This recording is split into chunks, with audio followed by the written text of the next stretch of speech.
हमने कही। स्वागत है आपका डिजायर न्यूज के आज के एपिसोड में। पहली खबर सामने आ रही है, पीएम मोदी के खिलाफ कराना है केस दर्ज। पाकिस्तानी एक्ट्रेस के इस ट्वीट का दिल्ली पुलिस ने दिया ऐसा जवाब, बोलती हो गई बंद। जानते हैं पूरी खबर। पाकिस्तान के पूर्व प्रधानमंत्री इमरान खान को मंगलवार 9 मई को इस्लामाबाद से गिरफ्तार कर लिया गया, जिसके बाद अब पाकिस्तान में एक ट्वीट वायरल हो रहा था जिसमें पाकिस्तानी एक्ट्रेस सहर सिनवारी दिल्ली पुलिस का नंबर मांग रही थी।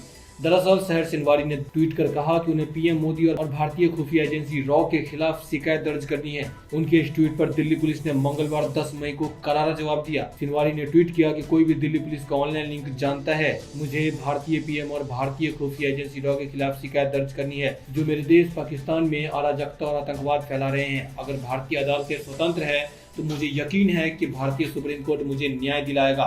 सिनवारी के इस ट्वीट का जवाब देते हुए दिल्ली पुलिस ट्वीट किया कि पाकिस्तान में अभी भी हमारा अधिकार क्षेत्र नहीं है। इसके साथ ही दिल्ली पुलिस ने सवाल पूछा कि जब आपके देश में इंटरनेट बंद कर दिया गया है तो आप ट्वीट कैसे कर रहे हैं। शहर के इस ट्वीट पर कई भारतीय लोग उनकी खिंचाई करने में लगे हुए हैं।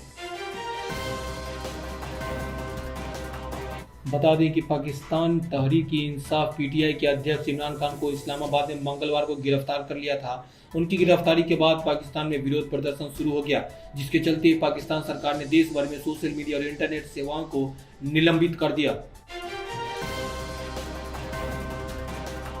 अगली खबर सामने आ रही है, व्हाट्सएप है खतरनाक, सुन रहा है पल पल की बातें, निजी जानकारियां कर रहा है गायब।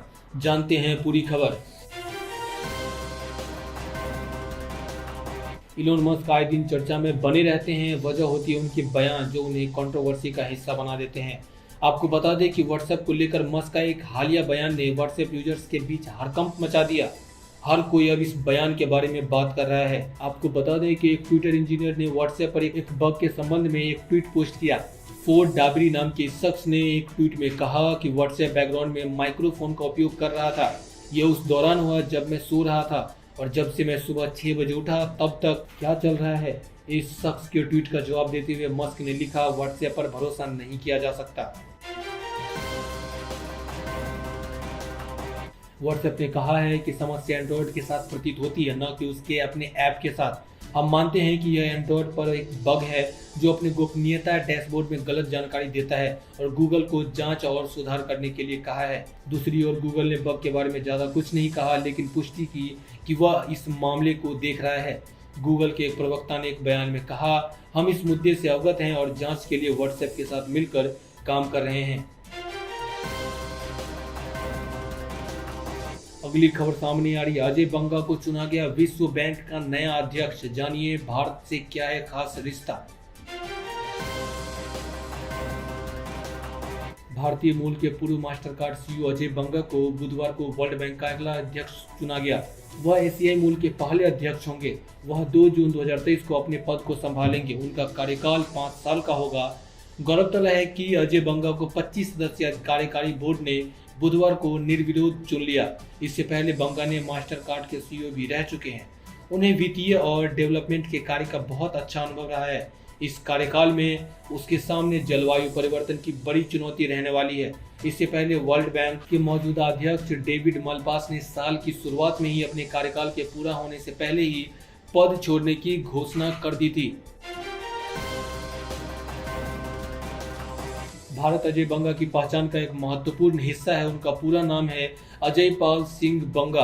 अजय बंगा का जन्म भारत के महाराष्ट्र के पुणे में 10 नवंबर 1959 को हुआ था। उनके पिता भारतीय सेना में हरभजन सिंह बंगा सेना में लेफ्टिनेंट जनरल रहे हैं।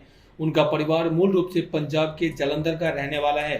बंगा को साल 2007 में अमेरिकी नागरिकता मिल गई थी। उन्होंने सेंट स्टीफेंस कॉलेज से इकोनॉमिक्स से में ग्रेजुएशन किया है। इसके बाद IIM अहमदाबाद में MBA की पढ़ाई पूरी की।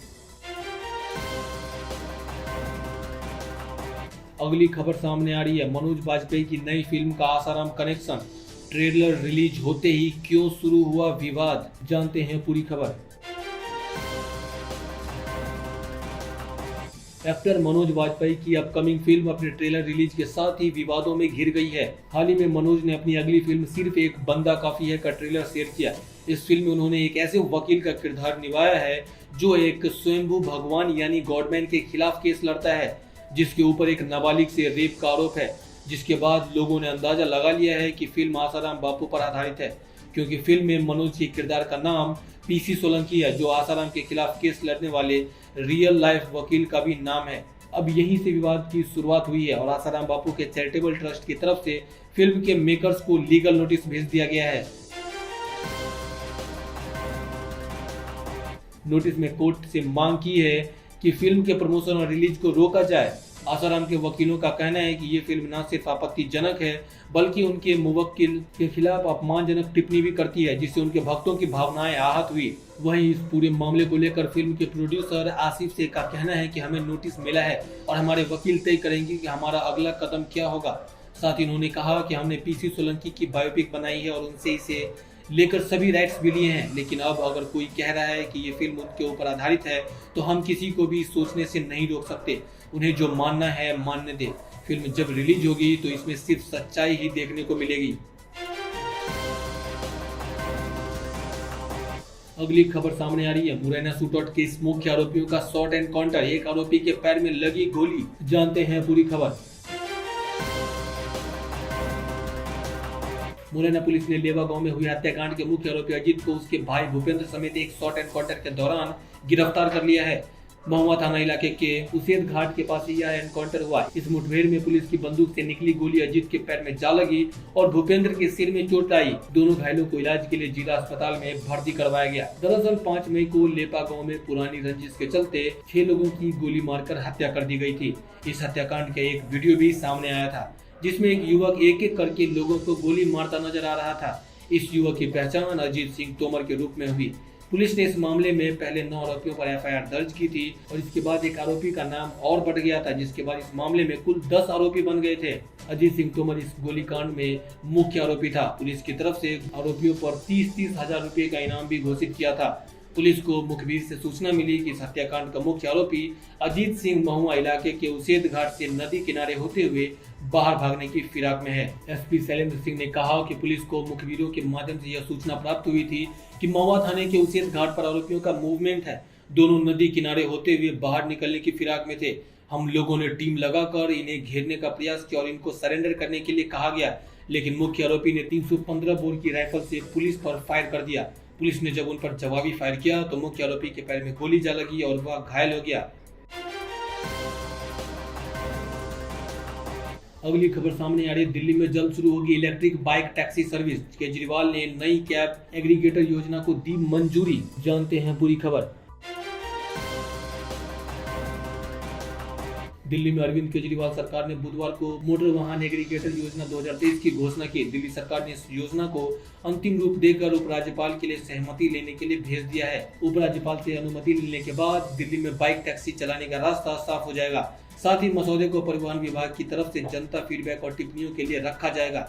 इसके बाद उसे अंतिम रूप दिया जाएगा। मुख्यमंत्री अरविंद केजरीवाल ने कहा कि यह स्कीम इलेक्ट्रिक वाहनों को बढ़ावा देती है। साथ ही सीएम ने कहा कि इलेक्ट्रिक वाहनों और इलेक्ट्रिक बाइक टैक्सी की वजह से दिल्ली में प्रदूषण के स्तर को कम करने में मदद मिलेगी।